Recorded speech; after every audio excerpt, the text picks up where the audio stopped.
ان کے پیغمبروں نے کہا کیا تم کو اللہ کے بارے میں شک ہے جو آسمانوں اور زمین کا پیدا کرنے والا ہے؟ وہ تمہیں اس لیے بلاتا ہے کہ تمہارے گناہ بخشے اور ایک مدت مقرر تک تم کو مہلت دے۔ وہ بولے کہ تم تو ہمارے ہی جیسے آدمی ہو، تمہارا یہ منشا ہے کہ جن چیزوں کو ہمارے بڑے پوجتے رہے ہیں ان کے پوجنے سے تم ہمیں روک دو، تو اچھا کوئی کھلی دلیل لاؤ، یعنی معجزہ دکھاؤ۔ پیغمبروں نے ان سے کہا کہ ہاں ہم تمہارے ہی جیسے آدمی ہیں، لیکن اللہ اپنے بندوں میں سے جس پر چاہتا ہے نبوت کا احسان کرتا ہے، اور ہمارے اختیار کی بات نہیں کہ ہم اللہ کے حکم کے بغیر تم کو تمہاری فرمائش کے مطابق معجزہ دکھائیں، اور اللہ ہی پر مومنوں کو تو بھروسہ رکھنا چاہیے۔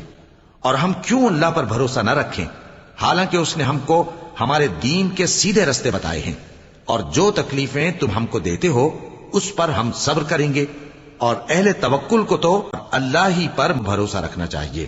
جو کافر تھے انہوں نے اپنے پیغمبروں سے کہا کہ یا تو ہم تم کو اپنے ملک سے باہر نکال دیں گے یا تم ہمارے مذہب میں واپس آ جاؤ۔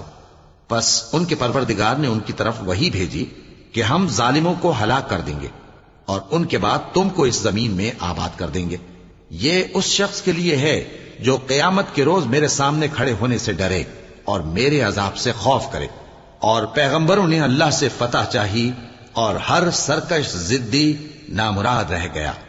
اس کے پیچھے دوزخ ہے اور اسے پیپ والا پانی پلایا جائے گا، وہ اس کو گھونٹ گھونٹ کر کے پیے گا اور گلے سے نہیں اتار سکے گا، اور ہر طرف سے اسے موت آ رہی ہوگی مگر وہ مرنے میں نہیں آئے گا، اور اس کے بعد سخت عذاب ہوگا۔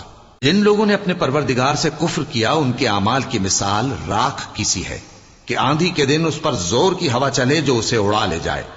اسی طرح جو کام وہ کرتے رہے ان پر ان کو کچھ قابو نہ ہوگا۔ یہی تو پرلے سرے کی گمراہی ہے۔ کیا تم نے نہیں دیکھا کہ اللہ نے آسمانوں اور زمین کو تدبیر سے پیدا کیا ہے؟ اگر وہ چاہے تو تم کو نابود کر دے اور تمہاری جگہ نئی مخلوق پیدا کر دے، اور یہ اللہ کو کچھ بھی مشکل نہیں۔